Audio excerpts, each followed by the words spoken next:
الرحيم الحمد لله رب العالمين والصلاة والسلام على سيدنا محمد وآله الطاهرين اللهم صل على محمد وآل محمد. Brothers and sisters, Assalamu alaikum wa rahmatullahi wa barakatuh, and كل عام وأنتم بخير on the blessed occasion of Eid al-Ghadir. Welcome to our second edition of our weekly talk show. I'm your host Mehdi al-Hajj, and this week it's the big one, Eid al-Ghadir, Eid al-Wilaya, Eid Allahu al-Akbar, the Eid more commonly known to the inhabitants of the skies than the inhabitants of the earth.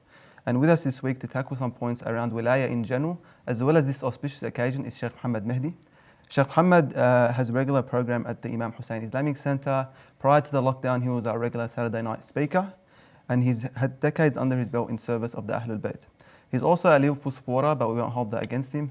Sheikh, assalamu alaikum wa rahmatullah. Assalamu wa rahmatullah. Thank you, Hajj. First of all, thank you for joining us on the program. I'm happy to be here. Thank you very much. And hope you managed to maximize the fruits of this special occasion in light of the current restrictions. Well, actually, I thought when you said he's the big one, I thought you were talking about me.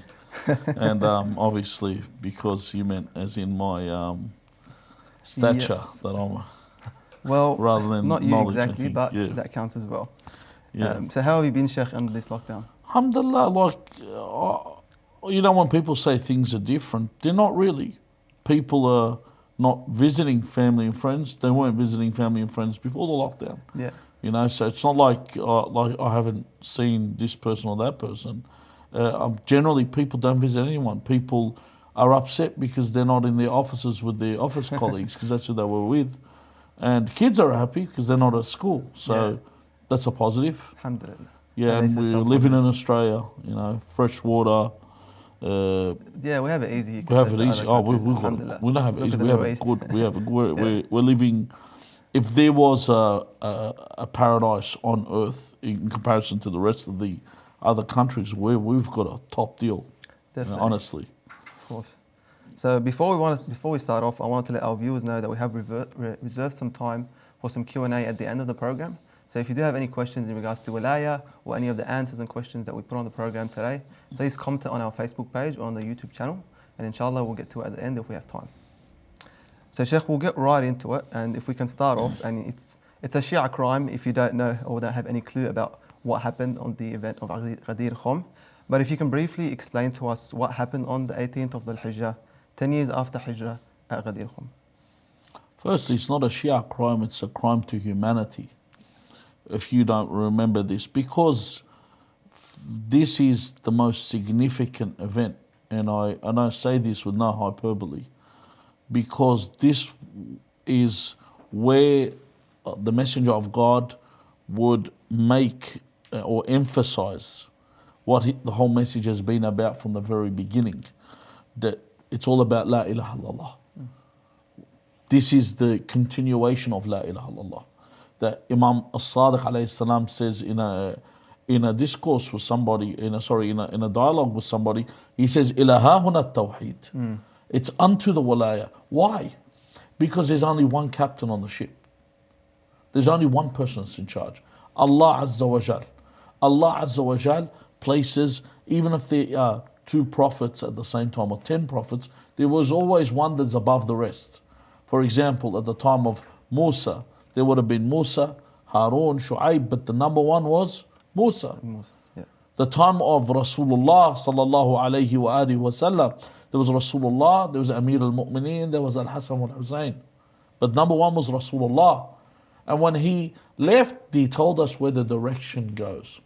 Okay, so what happened at Ghadir, in very basic terms, Rasulullah is doing Hajjat al-Wada', which is the final Hajj that he performs.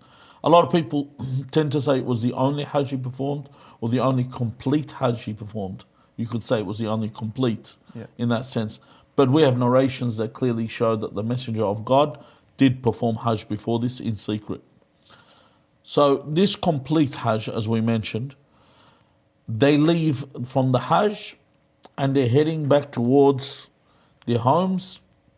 As they're leaving, there's a place where people converge, where people come and they gather. It's a place where there's a pond, a Ghadir, that collects the rainwaters, and that people come there as they're going through. So the Messenger of God sallallahu alayhi wa alihi wasallam stops there. Obviously, he doesn't do things from his own accord. These are commandments from Allah. لا ينطق عن الهوى إن هو إلا وحي يوحى. Verily, it's only a revelation revealed. So he stops there. He makes sure those that have passed already to be called back. And they wait there for hours, maybe days, until everyone's there. The numbers are 6 figures. We're not talking about a small number of people. So Ghadir is got over 100,000. Yeah, I think the smallest narration we have is 100,000. Yeah. So it's a huge number. Yeah. So also, I mentioned this in other discussions, where he actually met, where the Messenger of God met with the people, was a place where they would actually hear him speak. So they made a pulpit. He stood on the pulpit and he gave one of the grandest sermons, the Sermon of Ghadir. And in this sermon, he told the people what he's been saying throughout the message. But this time he made it clear, so there's no ambiguity. Because sometimes, for example, if I said to you, Ali al-Haq, someone could come and say, Ali is with the truth. There must have been an altercation between Ali and someone else. So that's why it says Ali is with the truth. Like the hadith that says, the Messenger of God says, whoever harms Fatima has harmed me. You know what Bukhari mentions about this. Yeah. Why did the Prophet say it? Because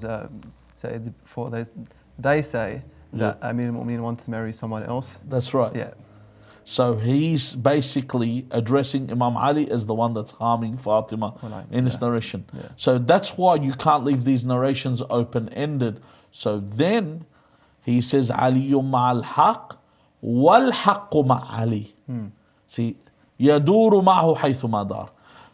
The Ali is with the truth. The truth is with Ali. The truth follows Ali. It's clear cut. Yeah. It's clear. You can't run away. Yeah. Now here, he doesn't only want to talk. As we say, surah to surah. It's like when I send you a video. You know, a picture says 1,000 words. So there, he doesn't want someone to turn up and say, it must be Ali the baker, or Ali the Imam of the masjid, or Ali this. No. It's this Ali. This Ali is the one I'm talking about. So he raises his arm in front of everyone, lets everyone see, who am I talking about? That this is your master after me. This is who will succeed me. So there's no ambiguity in the case. Ahsan, Sheikh. And it's interesting that you mentioned that, about the previous ahadith, because we have a number of ahadith. I've got a few listed here just from Sunni sources about the status of Amir al-Mu'mineen, about the fact that, hadith al-dar, hadith al-manzila, Ya Ali anta waliyu kulli mu'min ba'di, telling the Ansar to hold firmly to Amir al-Mu'mineen. And there's so much more about Amir al-Mu'mineen, that one confirms his status and all the qualities that he has of leadership, and two tells us that he will be the one that takes the reins after the Prophet has passed away. So why is this the pinnacle of Wilaya, we call it? Why is this the occasion where the verse came down, اليوم أكملت لكم دينكم وأتممت عليكم نعمتي ورضيت لكم الإسلام دينا. Today I have completed your religion. Why is it this occasion and not all those prior occasions and even verses that have come down in the honor of Amir al-Mu'mineen? Why is this that day? If you take a look at all the other occasions, firstly, I want to get back to the point you said, qualities. Remind me of that. But if you look at all the other occasions, they were at the beginning of the da'wah. You said hadith al-dar, or da'wat al-ashira. It was the beginning of the risale. Right at the beginning, he said, he is my vicegerent, he will carry this weight. And he kept doing it over and over again. لعله, it's a possibility that because when he says to Ali, Anta, hadith al-manzila you mentioned, Anta minni bi manzilati Haruna min Musa. لعله, someone might come, it's probable, that someone might come and interpret that Anta minni bi manzilati Haruna min Musa. They'll say, well, that was good and proper, that you are to me like Aaron was to Moses. But Aaron died before Moses. Yeah. Who was the successor of Musa? Joshua. Yusha ibn Nun. So then the Prophet's saying, hold on. I'll say this is probable. I'm not saying this is the actual reason. Yeah. It's la'allahu this, in this case. That then the Prophet's saying, yes, I'm near the end now. This is so important. that this is who will succeed me. All this time I've been talking about, now I'm telling you, because it's Hajjat al-Wada. He knows, because he has ilm of the unseen. Allah has given him this ilm, that you're going to die now. You know, you're going to be killed. You're going to leave this world. So you have to appoint. And you're not going to get another opportunity. See, God knew there was never going to be another opportunity, because there wasn't. When he tried to write the will, they prevented him in Raziyat Yawm al-Khamis. So on the calamity of Thursday, or Thursday calamity. So that's why on this day the religion was finalized. That's it. The religion's finalized from here. Because if you notice, the Imams, unlike the other Khulafa, they brought new things into religion. You know, for example, Umar ibn al-Khattab brought Salatu Khayrun min al-Nawm, put it into the folding arms, Salatu Taraweeh, the banning of Mut'at al-Hajj, the banning of Mut'at al-Zawaj, Mut'at al-Nisa. All these he changed. And then Uthman, the extra adhan, all the way to even Yazid or Muawiyah, for example. Muawiyah, who brought the la'an of Ali ibn Abi Talib on Khutbah al-Jum'ah, or Yazid, who tried to do tashri' of drinking alcohol. He tried to make alcohol permissible, even though it was forbidden in the Quran. The only thing they couldn't touch was the actual Quran, and that was because the people around them probably wouldn't allow it. That's where, it's just like where they destroyed the Baqi', but they wouldn't let them destroy Masjid al-Nabawi Sharif. They knew where the line was. They know where the line is. people. Now here, when we mention in this case, what I was going to say, here in this case, that if you say the religion's complete, it is complete with this, because the Imams weren't going to change the laws of Islam. It's complete. It's complete. What the Imams were there to display, how they were the Imam means yardstick. They're the things you measure everything by. That this is the example I'm supposed to follow. That's why the Imam say, Halalu Muhammad. Halalun ila yawm al-qiyamah. They don't say Halalu Muhammad can be changed whenever you want it. Allahumma salli ala Muhammad wa ala Muhammad. Wa haramuhu ila yawm al-qiyamah. There's no badil. You can't change this. There's nothing you can say to me right now that will change this whatsoever. You know? So this was the importance. The religion's complete on that day. It's the last time I'm going to let you know. This is who will succeed me, and this is finalized. The religion ends there, all the way to Sahib al-Amr. You said, Sheikh, that this occasion was, that's it, clear cut, the final time I'll let you know that Amir al-Mu'mineen is the wali after me. And then we have this same discussion that we talk about every year, the meaning of Mawla, for example, the meaning of Wilaya, and then we have these different interpretations. So for example, when the Quran mentions Wilaya, we tend to always accept that as specific to Amir al-Mu'mineen, depending on the verse. But then the Quran, for example, in Surah At-Tawbah, it says, وَالْمُؤْمِنُونَ وَالْمُؤْمِنَاتِ بَعْضُهُمْ أَوْلِيَاءُ بَعْض. The believers are awliya of one another. We've got Surah Al-Jaafaria, وَاللَّهُ وَلِيُّ الْمُتَّقِينَ. Allah is the guardian of the pious. So how do we differentiate this wilaya that we refer to for Amir al-Mu'mineen, and if the believers are awliya of one another, and is this not a good argument for the Sahaba or others that could also be accepted as awliya? Okay. We could say that the mu'mineen are awliyaullah. We could say they're wali of Allah, in the sense that they are favored by God, they are the friends of God, using that term that is used. But anyone that's worth their salt or understands Arabic to any degree and says that wali means a friend only, doesn't understand the language. See, they have this interchangeable interpretation, that they will place the meaning they want where it suits them, and where it doesn't suit them, they won't place it. So if it suits me to say this here, like for example, I'll give you a good example. When we talk about the companion in the cave, okay, I was having a dialogue with someone once over this, and he said the Quran says his companion. Do you know what a companion is? And I said, a companion is like you and I. We're together, you have accompanied me. He said, no, it means something bigger. And I said, all right, what does that mean? He said, these are the companions of the Prophet. And I go, well, does that mean that they cannot be disbelievers? He said, no, that of course they cannot be. They're only believers. I said, then why does, in the case of Nabi Yusuf alayhi salam, where he says, Ya sahib as-sijn, when he's speaking to his companions in the prison, he says, you do not worship other than names that you have conjured up or made up with you and your forefathers. He said, yeah, but these are the companions of Yusuf. So I said, the companions of Yusuf are mushrikeen, but the companions of Muhammad sallallahu alayhi wa alihi wasallam are believers. He said, yes. I said, okay, then why does it say, وَمَا صَاحِبُكُمْ بِمَجْنُونَ? God says in the Quran to the companions, was صَاحِبُكُمْ بِمَجْنُونَ, that you are actually calling the Prophet a madman. So, He's not a madman. And at the time, these were mushrikeen. Yeah, they're mushrikeen, and they were called companions. So for me to interpret the companions as being an elite group, and a companion is someone that accompanies you. And then when it comes to wali, just to wave it off and push it off, that's ridiculous. Now it tells you, every verse has its actual meaning. And the reason is, if you notice when it tells you, لا تتخذوا اليهود والنصارى أولياء, that's why they have to interpret it as do not take Jews and Christians as your friends. But if that is the case, like they mention it, then what happens to Umar ibn al-Khattab's relationship with Ka'b al-Ahbar? Ka'b al-Ahbar was Yahudi. How were they friends? Was Umar contrary to the Quran and their interpretation? No. In that sense, that's not the subject, but it does not mean that you can't have a Jew as a friend or a Christian as a friend or an atheist as a friend. In the sense that you accompany them and you're with them. That's not what the meaning is. There's no hukum shari that says haram. It's unless they're influencing you.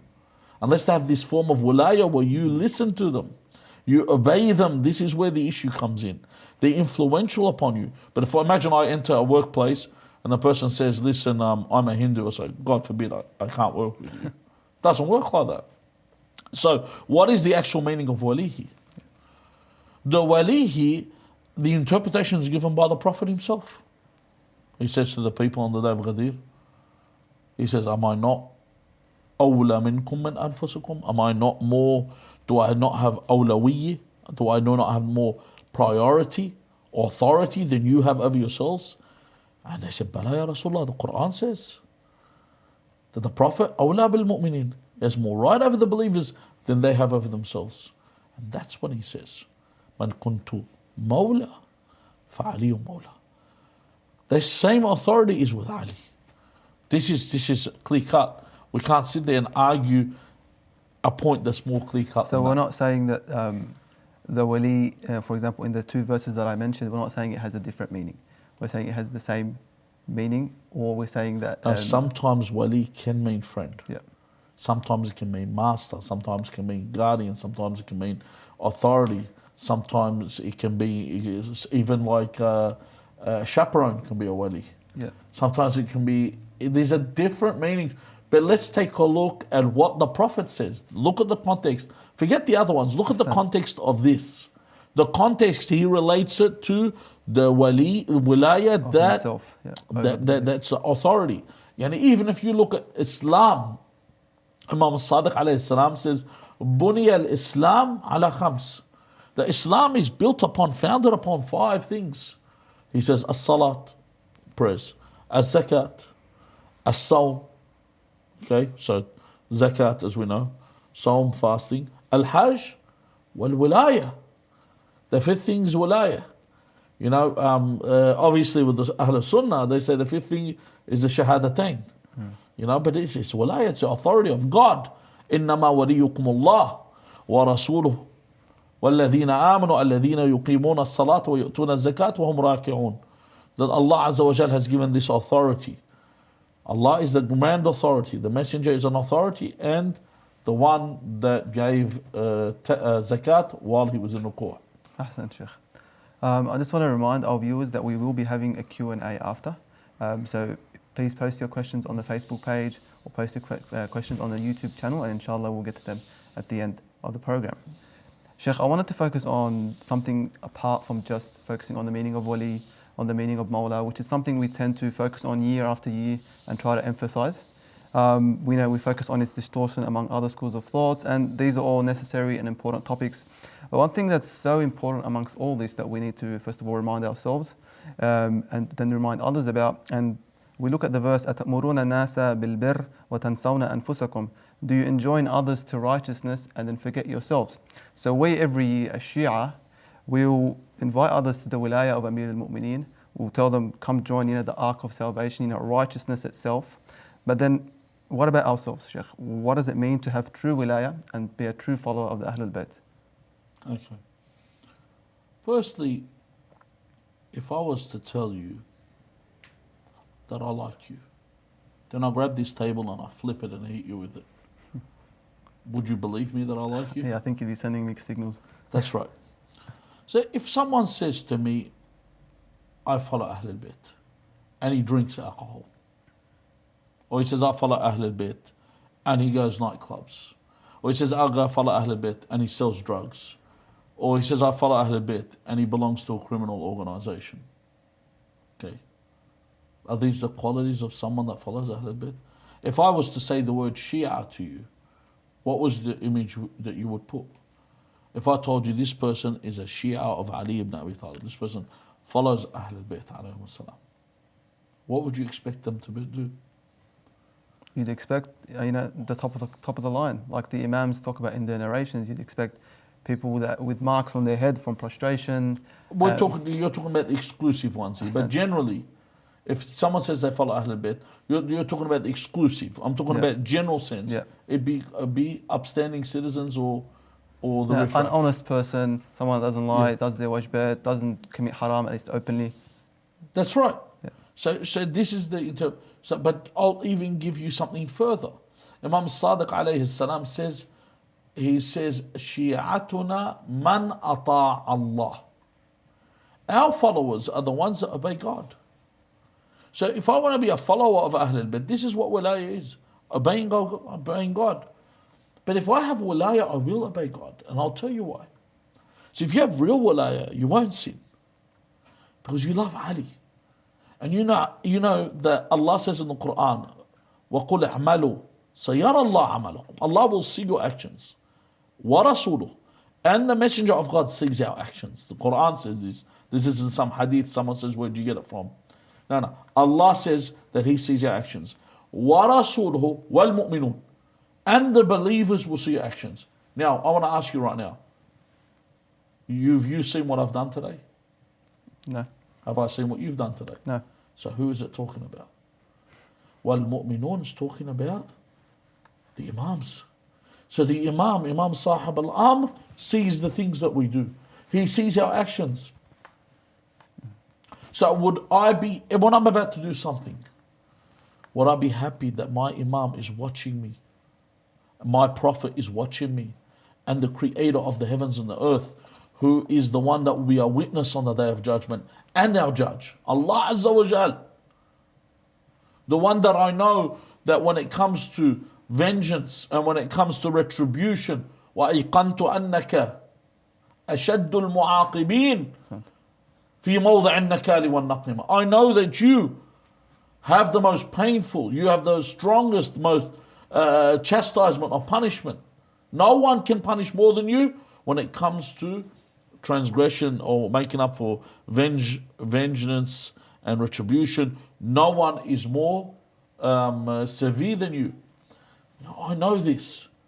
Am I going to do a wrong thing? No, I'm going to try my best to be the best character. This is what the Wilaya is. Because I love them. I want them to be happy. With Allah, with because Rida Allah, Ridana Ahlul Bayt. With Imam, Amir al-Mu'mineen. Would he be happy when I'm sinning? Would he be happy when I'm disobedient to my parents? Would he be happy when I'm lying, when I'm stealing? No, he wouldn't. So this is what Wilaya is. To understand that from that point. Thank you, Sheikh. I think we have just one more question, inshallah, before we get to the Q&A. So I want to talk more about the actual sermon of Ghadir, because we always tend to focus on Man kuntu mawla fahada aliyu mawla, and leaving Ali behind two weighty things, the Quran and Ahlul Bayt. However, when you read the sermon itself, and I recommend for anyone to actually go through and read the sermon if they have the time, it's quite lengthy, it covers a lot of points, there's mention of the 12th Imam. So what else can you tell us about this sermon apart from the lines I've mentioned before? Look, with most of the sermons, they cover a lot of aspects. This primarily is a sermon of the leadership and the guidance for mankind in what direction it goes. And there's more reference in the sermon towards Imam Sahib al-Amr than there is towards Imam al-Mu'mineen. Because it's telling you what it's about. It's giving people hope. Why do you think there is that prophecy of an Imam that will come and restore justice? It gives people hope. How would you live knowing that there's not going to be a day? Why do you think when the Lord's Prayer that they pray, thine will be done on earth as in heaven, that eventually Allah Azza wa Jal will give us that victory and we will rejoice on earth as we will rejoice in heaven. It will happen. So he's giving people this hope that one day it's going to end. This oppression is going to end. This tyranny is going to end. All these people that killed and massacred, everything's going to come to an end. Justice will be on earth. Justice will be in heaven afterwards. So it's more about giving people a hope, and that's the purpose of God's message, to give you hope. This is out of the mercy of God. So I really think the focus was on the 12th Imam in the sermon more than anything else. Because the Imam, he is the one that we have the Wilaya to at present. Is that correct? That's right. But he is our hope. When I need something, I know he's here. I know his presence. If his presence prevents the earth from basically taking us all in, destroying everyone on the earth, is the presence of the Imam. This is God's mercy to us. Because the earth would never accept for any sinner to walk on it. So the presence of the Imam is what keeps us all safe. His presence is enough, and we are grateful to Allah Azza wa Jal for this presence. Sheikh, you mentioned the Imam, and I want to touch on the fact that yes, he has wilaya over us in this time of occupation, and what's the differences it would be in terms of his wilaya and the wilaya of Amir al-Mu'mineen, for example, when he was present at the time, and what's our responsibility in this time of his absence in regards to his wilaya? Okay. We're actually told by Imam al-Rida alayhi salam when he says, Rahimallah man ahya amrana, for us to revive their commandments, for us to revive their ordeals, for us to tell people what took place. Because if I tell the people of what took place, first I learn it myself, then I teach it to people. So the Imam says, then they will follow the goodness in the words of the Imams. See, a lot of people don't understand Islam. You think about it. If you, for example, Google Shia, all you see, the first thing you see is people cutting themselves, blood everywhere. That's the images they want you to see. And people tell me that there's algorithms, and no, they are selective of what you see. That's if you don't see Shia LaBeouf, whatever his name, the actor. Shia LaBeouf, yeah. It's as if you don't see him, you're going to see those images. All right. Because they want you specifically to see this. If even though the Christians have self-flagellation as well in certain regions in the world as well, because this is only in certain regions, if you wrote Christianity, you're not going to get those images. Yeah. Do you know what I mean? Yeah. So it's deliberate what's done and what's depicted. That's the first thing. Secondly, if you hear about the Prophet, if I was to write about the Prophet, who are the ones that are delivering the message of the Prophet? You go onto television, and someone gets onto an Islamic TV, and then they'll be telling them about the heroics and the prowess of Khalid ibn Walid. Someone's sitting there listening about Khalid ibn Walid did this, Khalid ibn Walid did that. He was a warrior. He was the one that... Imagine, this is a guy that killed a companion called Malik ibn Uwaidah and raped his wife. Like, this is blatant. And what happened? He becomes a hero. So people say, look at this Islam. They don't understand. They have a misconception of what Islam is. They hear of a prophet, and this prophet has no idea that he's a prophet. He has to be shaken. So they're not understanding anything. Yeah. So when you give them the teachings of Ahlul Bayt, and one good example of this, one guy I used to work with over 20 years ago, he was actually Jewish, atheist Jew, and he was reading a Quran in English, and he said, "This is an amazing book." I said, "It's amazing, and it's not lacking. But you're lacking if you don't have its partner. And because the Prophet said, I leave you with the Quran and Ahl al-Bayt. I said, you need to have Ahl al-Bayt with this to understand it. He said, no, I don't want to get to the politics. I go, it's not politics. He totally ignored me. He didn't want to hear it. Lo and behold, see how things happen. One day my brother, because my brother and I used to work together, was reading a piece of paper. It had Wasf al-Muttaqeen on it, where Imam describes the righteous. And this guy's name, his name is Peter. Peter came past and he took the paper, okay? And he said, what's this? And he said to me, your brother had this paper, it's amazing. Wow. I said, this is Imam Ali's words, the words that you didn't want to hear before. He said, is that what you were talking about? And I said, no, these are his words. I said, do you want a book full of this? He said, is there a book like this? And I said, yes. So I got him Nahj al-Balagha. And every time he'd see me, he said, this book is amazing. Well, it doesn't have a happy ending. The guy didn't say, Ashhadu an la ilaha. No. He enjoyed, the thing is, he enjoyed the flavor of what was being said. They enjoyed, because they actually see the real teachings of Islam. If they listen, they see the goodness in our words, لَتَّبَعُونَ, the Imam says. They will follow us. This is the way that you have to act in this time. Yeah. You spread the word so that people know that when this Imam reappears, you're going to see all this. So it makes the people supplicate for the Imam to come out. That's why when you read Dua Nudba, it's all about who is the one that will restore justice, who is the one that will take vengeance, who is the one that will bring, who's the one that will give the coolness to our hearts, who's the one that will give that love in our eyes that we require. We've seen darkness, we want to see light, and this is Imam Sahib al-Amr. Ahsan, Sheikh. Sheikh, I think that's all the questions that we've prepared. We'll now look to the questions that we've gotten from the audience. And we'll do our best to get through whatever we have. And if we don't have time today, we'll try to get through them a little later. So, one question from Ali. So, did the first, second, and third Khalifs ever give allegiance to Imam Ali on the day of Ghadir? The first person to give allegiance to Imam Ali is Abu Bakr. The second person to give allegiance to Imam Ali is Umar ibn al-Khattab and Uthman. Even some narrations say Muawiyah gave allegiance to him as well. Yeah, to that point. And just to confirm, is that in Sunni books as well? In Sunni hadith, it's mentioned that Umar ibn al-Khattab says, congratulations, bakhin laki ibn Abi Talib.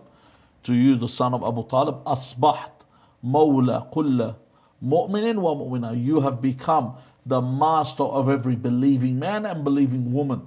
It's that apparent that he actually, and proof on top of this that they also did is the Council of Six. When Imam's sitting with them, he says, am I not this, am I not that, did you not do this? They have all these things where he hajjajhum, the arguments he brought forward. They would always say, Allahumma na'am. Oh Allah, this is, by Allah, this is true. So they even verify this. However, they make, even they'll make an excuse. They'll say he was too young to take power, or whatever. So why will the Prophet nominate him if he's too young? The Prophet doesn't know? Well, this is what happened. When Ibn Abbas said to Umar ibn al-Khattab that you do not know, don't you know that the Prophet appointed Ali ibn Abi Talib? He said, yes, the Prophet arada Rasulullah an yakuna Ali wa arada Allah an yakuna Abu Bakr. So Rasulullah wanted it to be Ali, but God wanted it to be Abu Bakr. And then he said, wa iradatullah, Allah's will is above the will of Rasulullah. And this is like as if like God's competing with his prophet. You know? What's the point of sending a prophet? A messenger, yeah. So this is what one thing comes out there. Ahsan, Sheikh. Another question we have from Abdullah. So why does Eid al-Ghadir have different characteristics from other Eids? Example, it's recommended to fast on Eid al-Ghadir, but it's haram to fast on other Eids. There's no Salat al-Eid, things like that. We have firstly, there is a Salah we do on the day of Ghadir, but it's not like the Salah of Eid. Because you remember, Salat al-Eid, hukm al-awwali, its initial ruling is what? It's wajib. Yep. But our fuqaha in the ghaiba, have interpreted that it's not obligatory in the ghaibah of the Imam. Okay. Others say you have to do it. But it's highly, like, it's something that you should be doing. Now, why is it Eid al-Adha and Eid al-Fitr? I've asked and I've researched and I couldn't find an answer. And the people I've asked, one of the people who used to teach me a long time ago, he actually said to me that it could possibly be because the Eid al-Fitr is after an act of worship, an arduous act of worship. And Eid al-Adha is after an arduous act of worship, Hajj. So there's fasting and there's Hajj. Whereas Eid al-Ghadir is not after any act of worship. It is a day of actual celebration. That is a possibility. But in terms of Ahkam al-Eid, okay, what I think the answer possibly is this. In terms of Ahkam al-Eid, that they are Eid for the Muslimin, okay, are these two Eids. Eid al-Wilaya is like, when Imam Ali alayhi salam says any day that you don't commit a sin is Eid. Or every Friday, as we know, is Eid for the believers, okay. Eid al-Ghadir is something that has its own entity on its own panel, because it's related to the Imams. This is what I personally believe. I can't say this is fact. This is what I think is the most probable answer. Why? Because when they ask the Imam, what are Ashhur al-Hurum? He says Rajab, okay, Dhul Qa'dah, Dhul Hijjah, and Muharram. They say, what about Ramadan? These are the sanctified months. He says Ramadan is like us Ahlul Bayt. Can't be compared to anything. And I believe Eid al-Ghadir is in this same station. It can't be compared to the other Eid. You can't say it's the same. It's on its own. If you take a look at the value on this day, there's no value like it. There's nothing, the reward on this day, the position of this day, there's nothing like it. Eid al-Adha, Eid al-Fitr, compared to it, they don't hold a candle. Just as the same as the Imams. Because it's linked to Wilaya, that's why I think is the most probable. It's interesting that you're saying that, because our next question, if Eid al-Ghadir is so grand as you just pointed out, why isn't it celebrated as much as the other Eids? Let's forget Ahl Sunnah, even amongst the Shia, it's not celebrated as much as other Eids. Actually, I think it is. Not in Australia at the moment, but if you go overseas, see, I was living overseas for several years. Eid al-Ghadir was huge. It was bigger than Eid al-Adha and Eid al-Fitr. 100%. It was huge when I was living in Lebanon. And Lebanon is not obviously where I was living is predominantly Shia, but it's huge. Even up to today, all my contacts in Lebanon, their statuses were they sent more. They had more images of Wilaya than they had from the Eid al-Fitr, which is usually Eid al-Fitr. Generally, Eid al-Fitr, although we call Eid al-Adha the big Eid, Eid al-Fitr has always been our big Eid. Why? We can finally eat. We finally can eat. Yeah. That's the reason why everyone's happy. I can eat at last. So that's why people are happy on that day. But other than that, no, it is given a lot of significance. And I don't remember doing a program like this I've done so many programs for Eid al-Ghadir. We didn't do any programs for Eid al-Fitr. Usually Salat al-Eid, everyone went home. Everyone went to the cemetery. People went to visit who they wanted to visit. People went and bought sweets. Eid al-Adha, no one did anything. Yeah. Even though Eid al-Adha is also a huge occasion, but they don't compare to Eid al-Ghadir. Ahsan, Sheikh. Okay, so our next question is from Ali. If Eid al-Ghadir is so blatant, I think this can take a whole episode by itself, but why did the people after the death of the Prophet not follow Imam Ali alayhi salam? Well, I'll give you the answer that Imam Ali alayhi salam gave to a Jewish man when the Jewish man said to him that your Prophet's body has not become cold yet, you just died, and you're already bickering over the Wilaya. The Imam said to him, your feet had not become dry from the Red Sea, the sea when you crossed it. Sorry, he didn't say Red Sea, the sea. He said, and you were already worshipping a golden calf. So was it not clear cut to Banu Israel that Musa was the Prophet? Was it not clear cut that Harun was put to be his vicegerent? Why did they worship the calf? Because this is what they did pretty much. They left Ali, they left Harun, and they followed the golden calf. This is what they did. Exactly the same the Muslims did. What caused this? Fitna. Trial happens, and then some fall for the trial, some stick to the trial. Now, if I ask you a question, I was talking to some people last night, and they mentioned this to me. And I said to them, I'm going to ask you a question. I said, what? I said, whatever I say now, any questions I ask you, the answer is 23. And they said, okay. So then I said, what's 4 times 4? And they said 16. I said, what did I just say? Whatever I ask you, the answer is what? 23. That's it. Why am I saying this? I'll explain. The Prophet told the people that Ali is the truth is with Ali. Ali is with the Quran is with Ali. One narration after another. The whole Quran is about Ali ibn Abi Talib. Alayhi salatu wasalam. Everything is relating to this subject. Rasulullah said to Ammar, oh Ammar, if you see Ali in a valley, and you see the people in a valley go with Ali, then he said, because Ali is with the haqq, isn't that right? Yes. But then he said, if you see the truth in a valley, why would he say that? Or Ali in a valley. He said, go with Ali. Because Why? the truth's not clear. The truth's not always clear. So he's basically given us the answer. The answer to everything is what? Ali. Now here's what happens, salawatullahi wa salamu alayhi. You're going to get a lot of shubuhat. How do I get rid of all the shubuhat? I return to Ali. He kept telling the people this. But then you get people that always want to be different. They want to have a different answer. They will tell you, all right, let me see what this philosopher says, or let me see what this exegete says, or this person says. No. Let's see what Ali says, because I will get the truth. I go to Amir al-Mu'mineen, I will get the truth. The people came around and said, oh, it's so confusing that Fatima al-Zahra alayhi salam, when she came to knock on the door to tell the people to give allegiance, you know what they said? They said, oh Fatima, your husband was too busy. Listen to this. He was too busy preparing the burial of the Prophet, as if it's a secondary issue. So Abu Bakr came to take the Khilafah, so had you beat him, we would have given Ali the allegiance. Are you serious? A petty thing? The burial of the Prophet is something petty? That's how people are. People forget everything. People are too preoccupied with the dunya. That's the way the world is. But the only way to get your answers, you go back to what the answer is, Ali ibn Abi Talib. And of course people deviate because people forget the truth. They forget the answer. They forget going back to basics. Example I used with the boys I spoke to last night on the phone. I said to them that you know, when the boxer comes back to the corner, the first thing the trainer says to him is what? Breathe.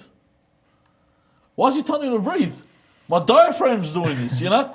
Why would he tell them to do such an inadvertent act? Breathe.